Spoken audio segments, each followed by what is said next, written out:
Thank you everyone for joining us today for Salary Negotiations 101 through USD's Career Development Center. We're super excited to have Tandem Diabetes joining us today. They're a medical device company headquartered in San Diego. And today we have both Ken and Beth joining us to talk about this topic. So thank you for joining us. I'm going to hand it over to Ken and Beth. And awesome. Have a great time. Thanks, Kelsey. I'll kind of start off us here within the Tandem group here, just to sort of say, first and foremost, thank you so much for this opportunity. We're excited to present on this topic, and it's going to be hopefully jam-packed with good information. Hopefully you guys can utilize this information. I'm going to present on the first half of the slides today. My colleague Beth would cover the rest of the topics, but we are going to present a number of different topics, and again, towards the end, if there's any questions, we'll kind of save them towards the end. I want to thank those that are here and present. We appreciate the opportunity to share this information with you, and also those that may be viewing this at a later time online as well. So we're excited to kind of start on covering this topic here. I'll kind of start by covering a little bit about myself and my background. My name is Ken Trung. I am a senior technical acquisition partner here at Tandem. Been with the company for the last couple of years now. I have the privilege to work closely with various groups across the business. More specifically, I partner with our R&D and technical recruitment functions, anywhere from our software engineering folks, from our mobile and our web teams, also with our software developers amongst the embedded groups, and also our cloud engineers. So I get to work with a vast majority of the teams that are working on our next generation initiatives, also some of those most exciting new product platforms that we are providing for our patients. But yeah, that's a little bit about myself. I'll pass it over to Beth to introduce herself. Awesome. Thanks, Ken. And thank you everyone for being here. We're really excited to connect with you all today. I am Beth Callison. I am a senior talent acquisition partner at Tandem, obviously. I've been here for a little over a year. Previously was recruiting with Redfin for about 7 years. And shout out to all of my liberal arts majors, social studies ed over here. So one of those that's not using her degree, but very excited to be in recruiting. So a little bit more about the roles that I recruit for. I'm kind of a counterpoint to Ken. I do a little bit of our technical recruiting, like some site reliability, some programming, but more of my bread and butter is our kind of administrative side. So data analytics, IT, as well as a variety of, non-technical roles like payroll and things of that nature. So definitely excited to be here, and we can dive right in. Thanks, Beth. I appreciate that. What we'll do here is kind of start a little bit off with a little bit about Tandem, so you guys understand, what we do here at Tandem before we get into the salary negotiations, topic. First and foremost, Tandem is a company that is focused on medical device technologies that focuses on diabetes patients and giving them access to an automated insulin delivery system through an insulin pump. This is something that we provide through data solution to help them navigate and provide better outcomes of diabetes. This data also gives them kind of the opportunity to understand kind of where their blood sugar levels are, but also better equip them with, the tools and the management, and also kind of the solutions to help them live their lives with less stress in terms of diabetes. So I think for us, we are focused on providing a solution that's going to help patients that have, diabetes as a, day in and day out type of, occurrence. We do provide a hardware, software, and a data solution for our patients. We are, again, based here in San Diego, but we also have a remote type of approach when it comes to hiring as well. So we do hire all across the country. Currently, Tandem has over 500,000 users across the globe. Our patient population ranges anywhere from North America into throughout the European continent. Tandem also currently has about 2,500 employees. We recently received FDA approval for a new product called Mobi. This will be the first in the world's smallest durable insulin delivery system that will hit the market. So that is coming here in the next few months. So we're excited about that type of innovation that will be presented to the market. I'm going to move into statistics on negotiations here. part of kind of the aspects that I want you guys to be aware of is just what that looks like in terms of what the commonalities are as far as the, the statistics behind that portion of what I would say would be a difficult conversation. Sometimes most people that get offers are a little bit afraid of what that may look like. So I do want to say that there is some statistics that I think is kind of insightful here, just to kind of give you some perspective. As a recent study from the Atlantic, they found that actually 62% of new graduates that got an offer did not actually negotiate at all for whatever reason. There's a number of different reasons that they found, but it's quite interesting. That's quite a high number. And I think a lot of it just stems from a number of different factors. So first and foremost, I think sometimes when you get an offer, you're excited about it. And I think, several things that may come into play here. So for example, one of the things that came up is the fact that some folks that are getting offers, they feel like they don't know if it's even possible to actually negotiate. So if that's something that you guys are thinking about, if that's something that maybe perhaps you're kind of like interested in kind of exploring, feel free to actually have that conversation. Feel free to actually ask if there's any possibilities to kind of adjust the compensation. And just to be frank here, about 73% of all employers across the US expect to have some sort of negotiation. So don't be afraid. It's expected on our side that there may be some correspondence, there may be some, perhaps questions or perhaps some asks that, that we would, perhaps consider. The other aspect here too is that some people feel like the offer may be rescinded if they were to kind of ask for like a counter offer. That's typically not the case. I haven't seen very much of that in my experience in my career so far. Typically, if you are going to be that candidate that they go with and they're excited about you, they'll try everything they can to make sure that you come on board. Anytime there is an offer rescinded, typically that means that there has been some changes in the org. So if you are working for a company that has been going through some changes, or perhaps maybe they are kind of adjusting their hiring needs, that could be something that could play a factor into that, but not necessarily after an offer is extended. That typically doesn't happen in terms of a rescinded offer. Also, the other thing that came up too is the fact that some people feel like they're lacking the negotiation skills. So that's something that I think perhaps after today's presentation that you guys feel a little bit more confident about. But I think that's another thing that has come up is the fact that they don't really know what to say. They don't really know how to approach that conversation and don't know exactly if they have the skills to kind of have that type of dialogue. And then, the other thing that they found is the fact that there is going to be, people that are just excited about getting offers.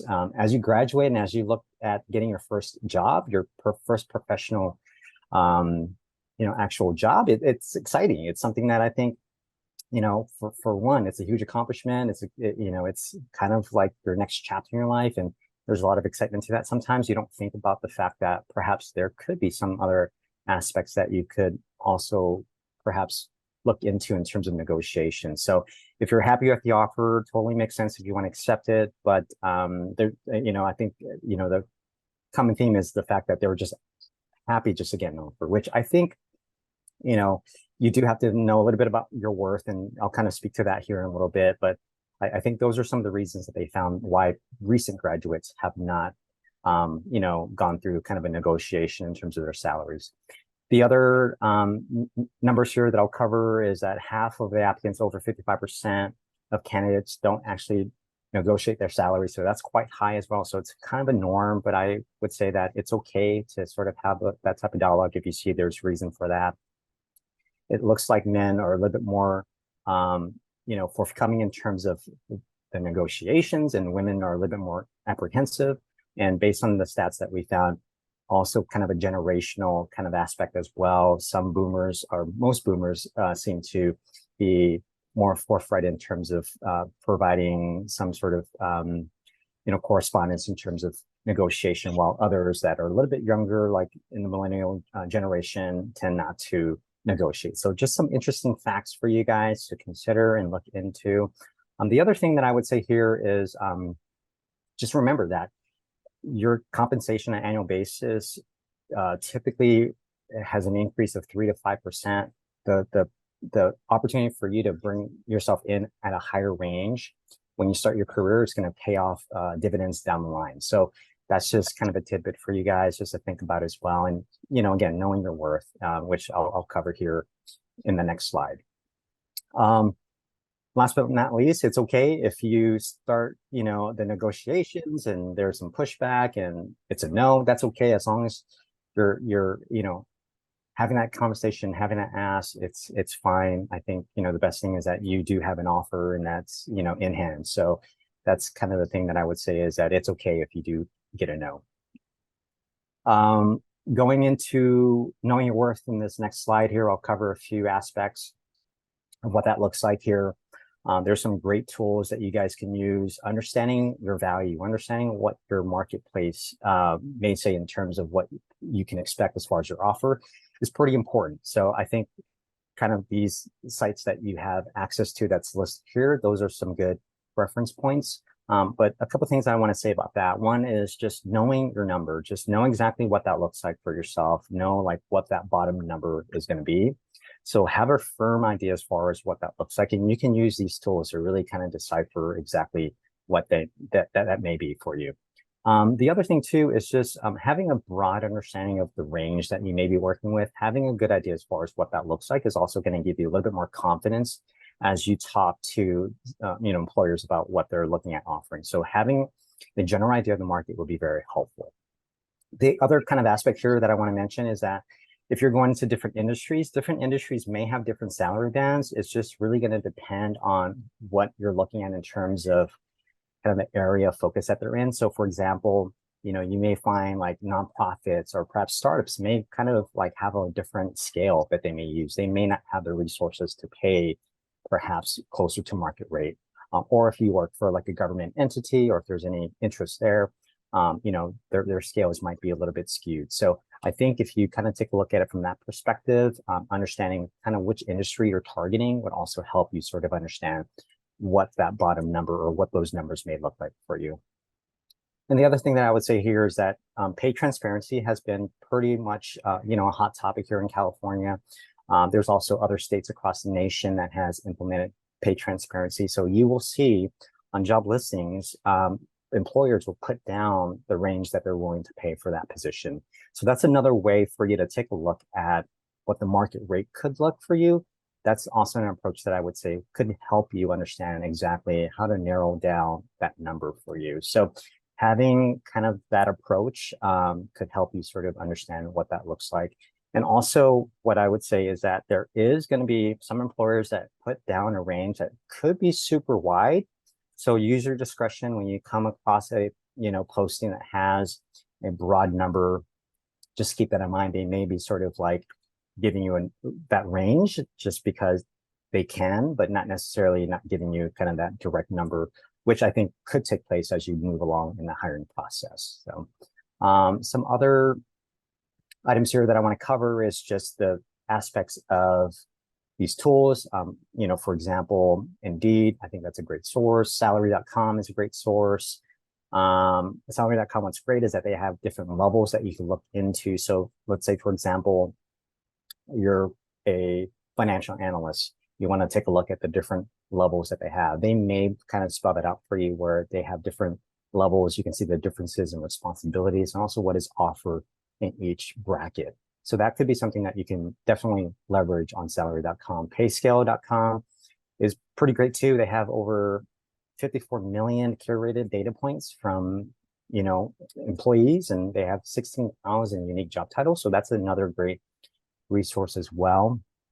They'll cover a lot of different aspects, including variable pay, which is bonuses, also what your market rate would look like over time, also pay by experience and gender and skills as well. So they'll cover a number of different aspects for you.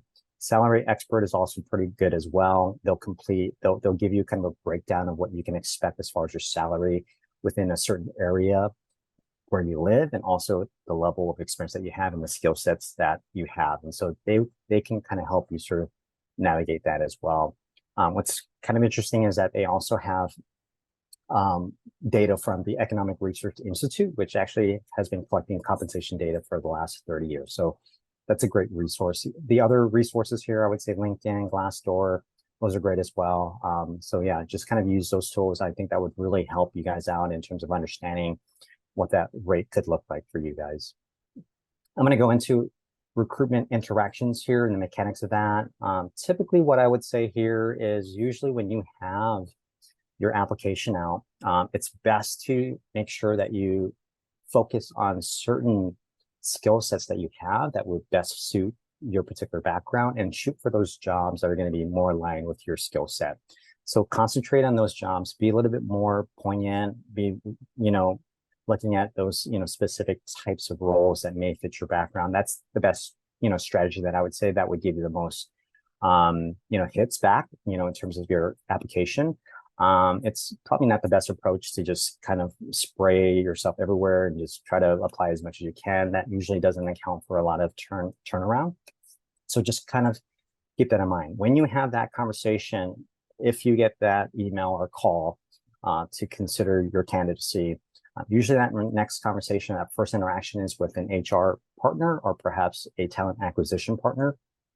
Typically, when you have those conversations with a recruiter, you're going to cover some basics in terms of the requirements of the role. Usually there is going to be some aspects to where they'll cover some compensation questions with you. They'll also cover some benefits. During this conversation, that's kind of when this topic may come up. So if that does come up to you and if that is asked, you could certainly provide your preference and your target. If you don't feel comfortable, that's okay. You can always turn that around and ask them what's on the budget for this position. And 9 times out of 10, the recruiter will tell you exactly what's going to be slated for the role. So that's something that I would say would be a good pro tip for you guys to make sure that you're comfortable if there is any sort of items there that you're not comfortable sharing. If the range is a little bit too high, or maybe if the range is too off in terms of what you're looking for, it's always okay to ask, if there's any flexibility to kind of the posted range. Ask if there's any way for them to meet that gap. So if there is a conversation that you have that is too far off, I would always say, try to make that known up front. Try to kind of work that out during that conversation if there's a possibility. It doesn't make any sense for you or the employer to go through the hiring process if we know that it's too wide of a gap, and that doesn't create a great experience for the candidate and also doesn't present time efficiency for the hiring team and the hiring manager. It's just a little bit more of a difficult, rocky road in terms of that process. So I would kind of, point to the fact that you should have these conversations early, bring it up, and then see if you guys can get on the same page if there's any major gaps there. Any questions that are going to be very specific to the day-to-day, I would kind of point that back to the hiring manager. During that time when you have that conversation with the hiring manager, that would be the time when you want to make sure that you have those questions lined up with the hiring manager. Recruiters typically have an understanding, but not necessarily the nuances of the day-to-day. So I would kind of lean towards that conversation to ask those questions. What I'll do here is actually cover what determines an offer, a couple of things that are listed for you guys to kind of understand exactly what that may entail. A lot of times there's a lot of different variables that come into play here. These variables are listed for you here. I think the first item here is equity, which I think is pretty important. Just to say the least, equity is something that we do internally within Tandem, but also other companies do as well, is we take a look at the internal employees and how much they're making based on their certain skill set, based on the certain levels that they're at. And we want to make sure, like when we put an offer together, that it doesn't disrupt or kind of displace employees that are already here. So that's something that will be a factor in terms of their compensation. That is one thing that I would say is commonly practiced across various industries. The other aspect here is also location. I know most of you guys are actually in San Diego, but if for ever, a reason for you to look elsewhere to find employment, if that is something that comes up, your actual labor, your cost of labor is much more so equated than the actual cost of living. So if you're going to be finding the same role within a different city, that's going to be something that they'll equate is actually the labor cost versus the cost of living. So I think with location, it's pretty standard here in San Diego to have a pretty succinct understanding of what that looks like in terms of labor costs. And, if you are looking at other places in the country that could be a little bit different based on that criteria as well. The educational piece as well is going to be something that they'll factor in. Most employers will look at if you do require certification, what is that going to entail in terms of meeting those requirements? If there is a position or a career path that you're looking at that requires a higher level of education, like a graduate degree, that can also play into the part of what is a potential offer. Some other aspects that I would say here in terms of education is that some employers will use your practical experience in lieu of your education. So just depending on the particular role and the kind of the skill sets that they're looking for, there are going to be some opportunities for your experience to sort of equate to that level of education. Other things that I would say here that would equate to what your potential offer could look like is also just your responsibilities, what that looks like, if it means a larger scope or a larger impact to the business, or perhaps a more concrete, a more narrow focus would also kind of directly impact what that looks like in terms of a potential offer. There is going to be a performance-based aspect to this as well. There are going to be some professions where you have to hit some certain milestones to kind of have a little bit more of that compensation in terms of the back end compensation. So for example, any sales positions, any commission-based types of positions, this is maybe more tailored towards that. So if you're in a position or if you're looking into a position where, there is going to be some metrics, there's going to be some things that would equate to your compensation, that would be another way for them to sort of look at what they can determine for an offer there. The other aspect, as far as the potential earnings, will be based on the demand of your skill set. So if you go into a career or a career path that has high demand, chances are you're going to be in a pretty good position to where you will kind of have the opportunity to ask for, quite a substantial amount. If you're kind of going into a field that has less of a demand, then that could also dictate exactly how much you can get as well. So understanding the demand of your skill set will also determine your potential offer and the skills that you may bring. If it's a technical skill set or practical skill set, you have to exemplify that during the interview process. So I think that would be another factor as well. Typically for me, when I work with these technical groups, that's something that they want to make sure that they can quantify, is that technical skill set. How do you sort of solve a problem? What does that look like in terms of output? Being able to kind of go through those types of exercises to make sure that you meet those skills. That's something that, I see quite a bit here as well. And then just the impact itself in terms of what you're able to do, how much, how much of that you can kind of provide in terms of the organization would also kind of directly tie back to what you can kind of expect within an offer. With that, I'm going to pass the baton over to Beth. She's going to talk to you guys a little bit more about when to negotiate.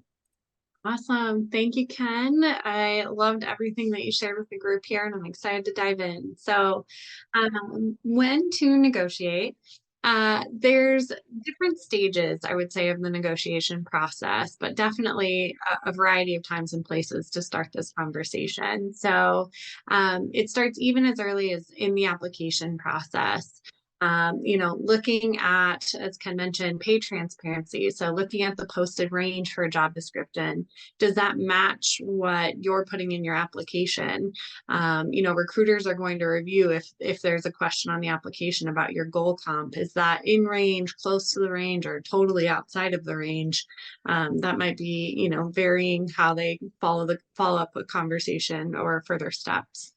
In addition to that, when you do get in front of that recruiter, HR partner, talent acquisition partner, I think it's really important to be transparent about your goals. As Ken mentioned before, it doesn't really serve you or the company if you aren't clear about your expectations, because you could get all the way through the process only to find out that, that company isn't able to pay enough to keep the lights on for you. So being really transparent about your goals early on can really help the recruiter set you up for success in the process. And then at offer stage, this is going to be the time when you have the most leverage in this conversation. You've had a chance to understand the team, their needs. If this is a backfill, how urgently you can, get up and running to help them get back on pace. So this is definitely the time when, you can really be firm in your ask. And as Ken said, the likelihood of them rescinding the offer, if you come in humbly and, grateful for the offer, is very small. So definitely, it doesn't hurt to ask, and we'll go through the process of what that looks like here too. So what can be negotiated? Sorry, I had a little frog there. Usually you'll see financial pieces are the easiest to negotiate. So the salary, if there's the potential for a sign-on bonus. In some companies, they can edit the commission structure or performance bonus, as well as timelines. So sometimes this doesn't come into play early on, but if you have a vacation, for example, planned, you might want to push out that start date so you aren't taking unpaid time. Or, if you have holidays coming up right after you start, is that something that they're willing to pay for you? I would say all of what can and can't be negotiated, treat this with an asterisk, because all you can do is ask. They can let you know what levers you can push and what levers are going to be ones that are firm for the company. With that, what can't be negotiated? So oftentimes you'll see benefits in particular are standard across the company. Normally you can't ask for additional PTO or, like an extended leave of absence with guaranteed pay, because that's going to be in the benefits for everyone. So when you're looking at kind of, what levers to use, things you want to talk through, again, always ask, but just consider the fact that, is this unique to the role you're in? Is this the compensation based on the skill set that you're bringing to the table? Or would this change company policy if you asked for, an additional month off per year? Those tend to be things that, if it's going to affect equity with other employees, you're less likely to see success there. And I apologize if you hear my cat trying to break in. He really likes to join all of my video calls. So with that, some best practices around kind of this negotiation process. Definitely express gratitude for the offer, and then pay attention to the range of the role. As I mentioned before, if you're, wholly outside the range with what you're asking for, that often is not going to get you very far. Recruiters want to work with people who have goals that are in line with the role that they're working on. Being realistic and providing justification. I would say this providing justification piece is the part that is most critical in a negotiation process.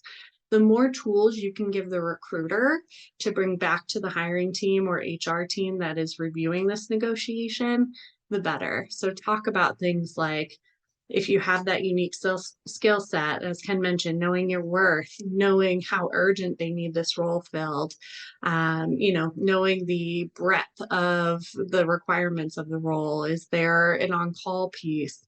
Leveraging those things in the conversation, explaining to the recruiter why you feel like you're worth more than the initial number they throw out, really helps you help them to get you the best offer possible. And then be clear and consistent about your goals. From that first conversation with a recruiter to the end, definitely be clear. If your number changes throughout the process, explain why, but make sure that they know kind of where you expect to be. I have candidates who sometimes think they can play a game where they don't really commit to a number, and then, we get to that end and we just aren't aligned in terms of their goals versus the company's. So it's a much better process when you're transparent throughout, even if that number changes. Just explain why, or keep the conversation going with your recruiter throughout the process. And then the do nots. Don't negotiate just to negotiate. I've had candidates say like, oh, well, I should always ask for more, so that's what I'm doing. Again, that doesn't give me the best justification to take back to the hiring team. If you're telling me like, I just want to negotiate to see what happens, probably not the best taste to leave in the hiring team's mouth. Do not play hardball if it's the job you want. So, if you say like, if I don't see this number, I walk, but it's the job you're most excited about, that's not a recommended strategy to be successful in your negotiation. Don't be combative or arrogant. That might seem pretty transparent, but I can honestly say I've had quite a few offers go that route. And don't throw out unrealistic numbers. Also, something that's really critical to be aware of is that you don't need to provide your current compensation in your justification when you're negotiating. If it's higher than the current offer, I think that's a good time to pull out that number. Keeping in mind, most recruiting and HR teams can refer back to national averages. So they might have some data points to talk to with that. But recruiters legally cannot ask in almost half of US states. And for those that don't have, legal standing, it's best practice for recruiters not to ask. So don't feel like you have to volunteer that information if it's lower than the range that you're shooting for. The other one that I would also call out is don't provide silly justifications like I like round numbers. Yes, I have had a candidate give that as the reason for rounding up from, I think it was 74 to 75,000, and they were not successful in that. So, make sure that you've got a good background for why you're asking for what you are. Make sure that you're confident in the numbers you're putting forward and that they're in line with what you would expect to see for the role based on that research. Another topic I wanted to go over today is pay gap myths and pay inequality. So I recently had the opportunity to attend Grace Hopper, which for those of you that aren't familiar, the Grace Hopper celebration is put on by the Anita B organization, which focuses on supporting women and non-binary people that are in the tech field. So Stephanie O'Connell Rodriguez presented on pay gap myths that are still present today. And what you can do to tackle some of those inequalities as you are negotiating for yourself.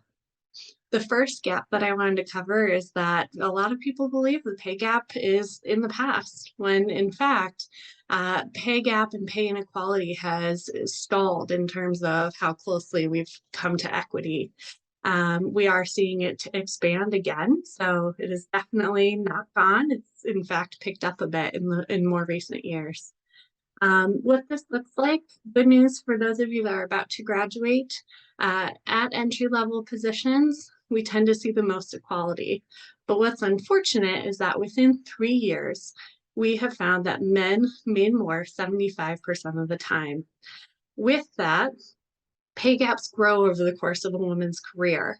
That's why it's critical not to throw out what you're currently making, because if that's under market value, you're already cutting down your salary and the potential for growth if you take on a new role. So definitely be aware and advocate for yourself throughout. Always know your worth. Don't hesitate to continue to do that research even when you're in a role, especially as you're having merit conversations down the line. And obviously, with that, we do also see gaps widen even further for people of color. So where those intersectionalities are, we see even further misalignment in terms of compensation. In addition, gaps reflect fundamentally different performance and skill sets. Sorry, Ken, I'm moving you there. So with that, this is another myth that men and women just perform differently. There are what's called the paradox of meritocracy, and I'll explain what that is. So the more an organization thinks of itself as meritocratic, the more likely it is to demonstrate bias. And I'll talk about how to overcome this as you are doing research on companies, but it is an important thing to know. Male-dominated fields are also typically the most hostile to women, and that plays out in a variety of ways, but definitely this piece about fundamentally different performance.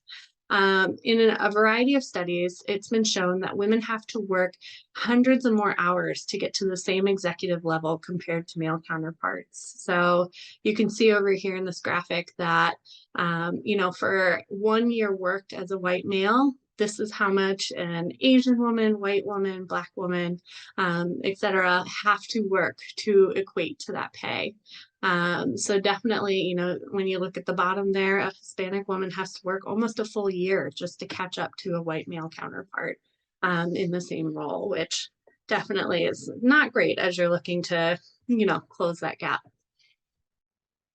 Another pay gap myth is that gender gaps reflect fundamentally different preferences. So, for example, women tend to gravitate more towards communication roles or, soft skill sets, whereas males go more for STEM.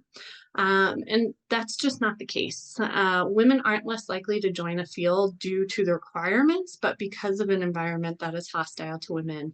One of the themes I heard at Grace Hopper most often was women feeling hesitant to join the tech industry because they felt like they needed X, Y, and Z, the perfect resume, the perfect education to get into the field, when once they got in, they realized it was about the skill sets they learned, the coding camps they went to, and how they built those skill sets, not that they came from the perfect, school background.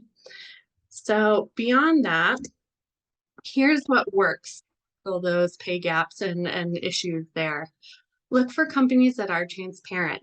Those that publish information on their website, you can see a variety of reports, either DEI, so diversity, equity, and inclusion reports, or those that publish ESG, environmental, social, and governance reports. Oftentimes they will present on the differences in pay. They might even provide commentary into where those gaps are and how they're trying to tackle those. Again, that's going to help you avoid that paradox of meritocracy, because you can see the company that's committed to, closing those gaps. Sorry, I didn't have my words there for a moment.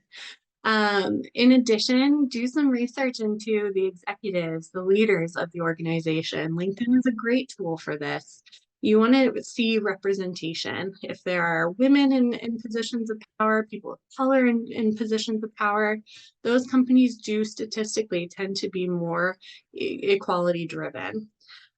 Flexible work has been a big focus and has definitely made strides for women getting into different roles that normally they wouldn't feel that they have access to.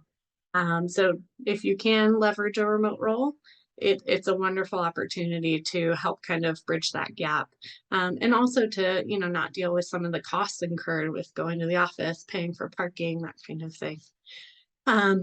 Build a support network, find mentors, find groups with similar interests as you.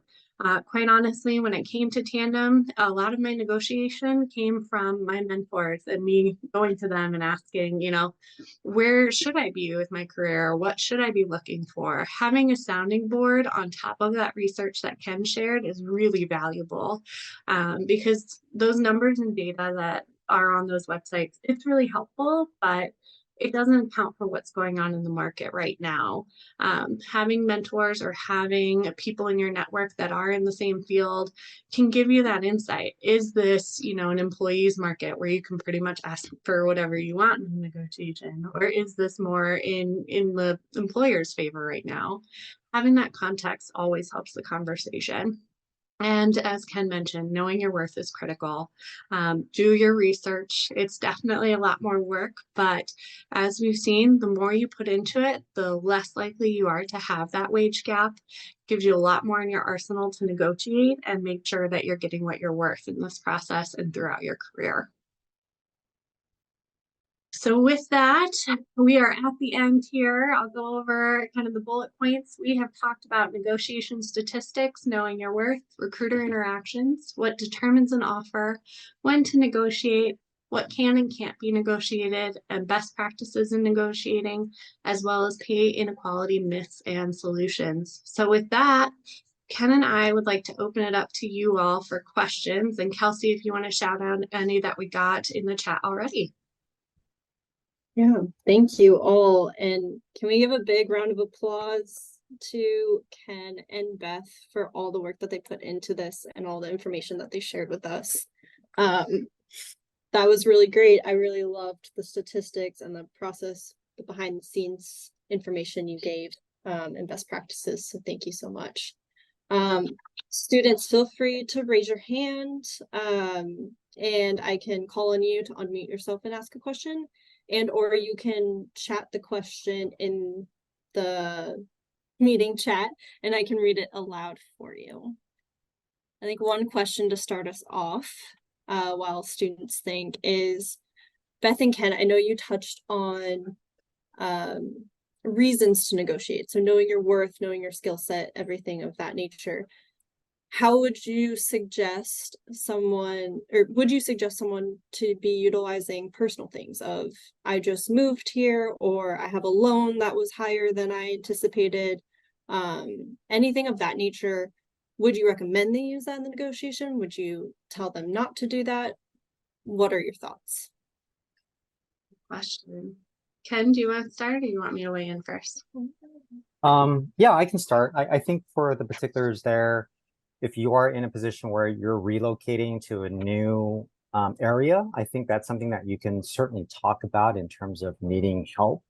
I've done that before where there is somebody that we look to kind of relocate. And I think that was something that we definitely, considered in terms of being able to provide an offer that may be a little bit more suitable for that, candidate. So certainly something to that effect may make sense. Personal kind of aspects in terms of like loan payments or things of that nature, that doesn't really give you a lot of leverage per se. So I tend to not see quite that much success in those particular areas. So those are some things that I think I would say. I would definitely echo that. Just coming from the perspective of, like HR and avoiding topics that you don't want to get into. I'll have people talk about, daycare costs, or like Ken said, those loan payments and things like that as they're getting into their career. And, that at the end of the day does not affect the roles and responsibilities. It doesn't affect what we're looking for out of the position.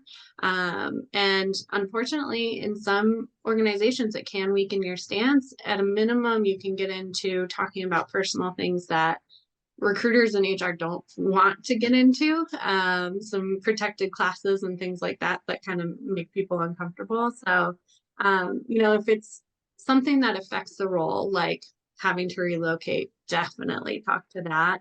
But otherwise, I would kind of keep the personal life personal as much as possible, because your bills do not affect what we can pay. So. Perfect. Thank you both for that information as well. We had a question come in on the chat. I may have missed it, but other than asking for more money, what can we ask for more of? I know that you said don't ask for more PTO. What about in the case of some businesses that start people off with a certain amount of PTO but increase it as time goes on? Are they able to start you with more PTO at the beginning? So I think potentially maybe they start you with 10 to 15 days of PTO, and then if you work there for 4 years, they increase that to 20 days of PTO, for example. So what are your takes on this? Well, shout out to Tandem. We get 20 days to start. So, but I would say, you can always ask if it is important to you, ask, but that accrual rate tends to be consistent across an organization. So you're likely to not see the needle budge on that. Full transparency, when I was negotiating, I was asking about maternity leave and what was paid for and what wasn't. Because that was something on my radar. Again, not early career, but a little later on. So if it's important to you, ask. The worst the company can say is this is company policy across the board. But Ken, is there anything you want to add? I would agree with you there. I think the only other aspect that I would say is if that is important for you, where you have a few extra days of PTO, maybe kind of talk about it up front, maybe bring it up. If that's something that gets shot down, it does. But I think another kind of avenue that you can use is maybe perhaps during that negotiation, you can ask, hey, is there any way that I can make up for X amount of PTO because I'm losing some with my prior employer? And maybe perhaps that's something that could be presented to you perhaps in another form of compensation. So it could be a sign-on bonus or other kind of things that could help you in terms of your salary. So that could be another way for you to maybe kind of enhance your compensation. But if a company has a fixed policy on PTO, that's typically the case throughout the broader organization, and it's pretty standard. But I would say it wouldn't hurt to ask. Great, thank you. I know some companies too, if you have vacation, already set right before you start, they'll let you go into the negative PTO and build it back. So that's a question to ask as well. Absolutely. Or definitely those sign-on bonuses can be used for a variety of things. Again, later on in your career, if you have like a stock vest that's coming up that you're going to miss out on, we've had people negotiate that. So think about what you want and then how you can monetize that differently to see what you want at the end of the day. Thank you. Okay, we had another one just come in. After how much time working at a company without a raise should we bring up negotiations? With increasing inflation, is there any way to negotiate yearly? Great question. So this one is more about the ongoing negotiation of a salary. Ken, you want to kick us off? Yeah, I think a lot of it comes down to, your organization's ability to actually meet those expectations in terms of yearly raises. Sometimes some businesses may not have the resources to kind of keep up with inflation. So then you have to kind of think about, okay, how do I get to that next level in terms of my skill set in my current environment? What does that look like? What do I have to do to get promoted? What are some skill sets that I have to bring to the table? Or perhaps have, in terms of kind of the accomplishments within the role. So if you're looking at it from that standpoint, the best thing to do in this particular situation is to see if you can get promoted. And the worst case scenario is that you don't, but that kind of could open the doors for you to kind of consider other opportunities. I'm not saying that one should look for an opportunity if you don't get a pay raise, but that typically is kind of a sign of the health of the business. So if that's something that happens where you're kind of in that situation, those are going to be some things that I would kind of point out as, seeing if there's an opportunity for you to have that type of promotional opportunity. I also think too, it can be something that you can ask about up front, as you are considering, does this company have financially, equitable processes? You can ask about what's the typical review period? Am I eligible for a merit review and when do those occur? Get a sense for the company and their structure, because many companies, most hopefully, should be having a consistent structure where they review your pay. But even getting to understand the infrastructure of, do they have career ladders so you can see exactly what it takes to move into that next role that you're excited about? How do they review those? Is it a consistent thing that they check regularly? That can sometimes be something you can negotiate, but at least getting an understanding up front of, what are their processes to reviewing the work you're putting in and giving you feedback as you are looking at, growing your career with a company. Great, thank you. Hopefully that answered the question for the student. Another one that came in is, what are your thoughts on job hopping or on negotiating a raise with another job offer as leverage? Tricky. And you came off mute. Yeah. Go for it.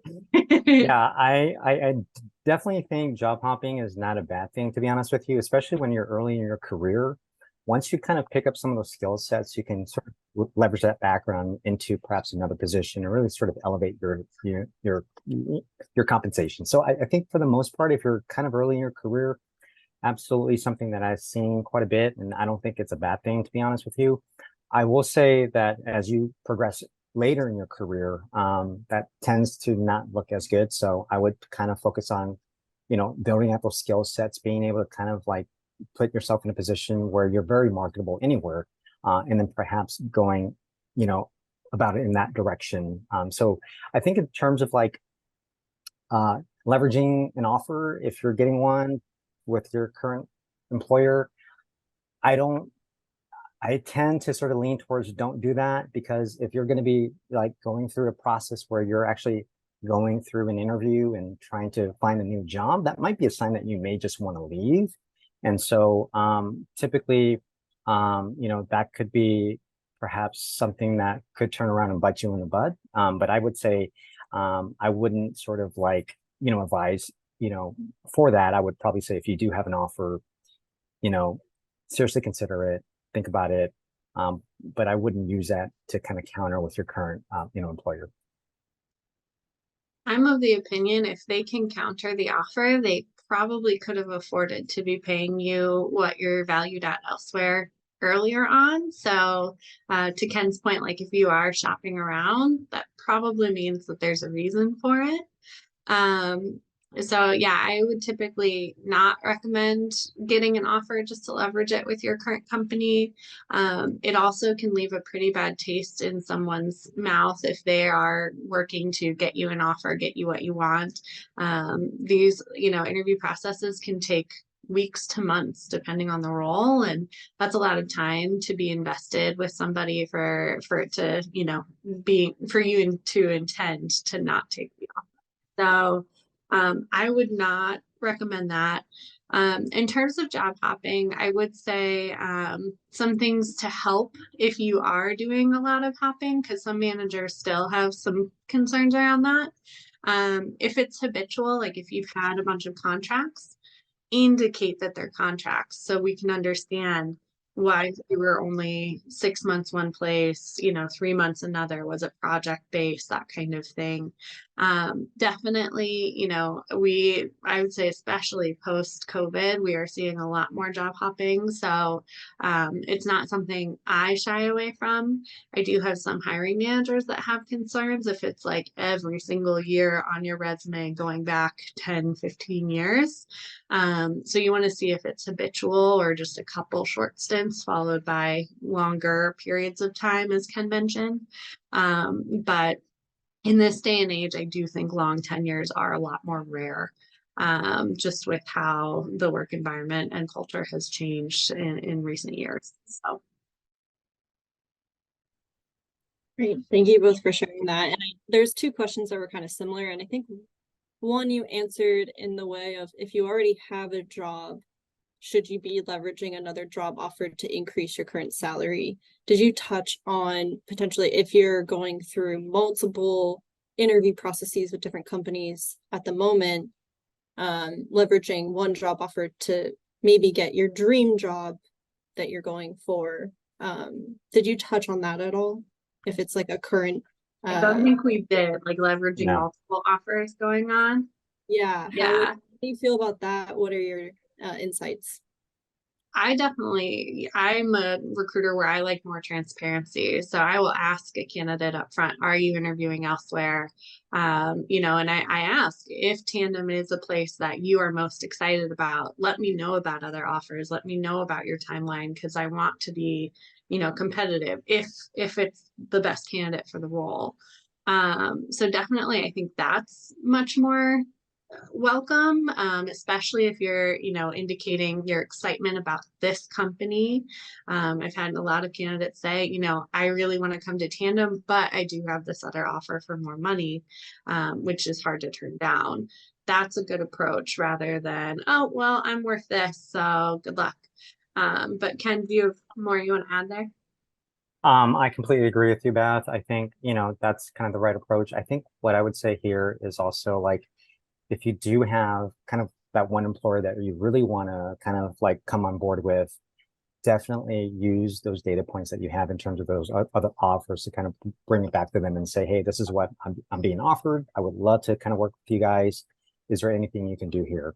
That would be probably the best approach that I would, suggest. And, I think that's completely kind of normal. I mean, I've seen it in my career where there's been multiple offers, so we have to compete. And I do want to kind of bring it back to the candidate and say, hey, this is opportunity here at Tandem, exciting for you. Are you excited about coming on board? If so, we'll try to do everything we can and make sure that we can get to a point where it makes sense for you to come on board. So certainly be transparent in that process. I think that would help you out for sure. And I'm curious, have you seen anywhere where they request the other offer? I know I've had situations where candidates have inflated another offer, and then we come back and say like, hey, based on the market research, like actually you should go take that other offer because we aren't seeing justification for that. But I can't remember what the policy is around requesting the other offer letter. Yeah, I think I've seen that a couple times where that was an ask, and if they can provide that for us, that's even better. But it's not very kind of a common ask. But if there is something that you can bring to the table and actually show proof, that kind of gives you a little bit more leverage for sure. Great. Well, we are coming up on time, so I want to be mindful of everyone's time. Thank you so much, Ken and Beth, for giving time and talent to our students today. I think everyone learned a lot and walked away with something new that they didn't know before. So we really appreciate you. And students, I'll be following up with an email. Tandem Diabetes was very kind to share both Ken and Beth's LinkedIn profiles with me so that I can share that with you as well as their career site. So I will email everyone on this call with that information and follow up in case you want to connect further with them.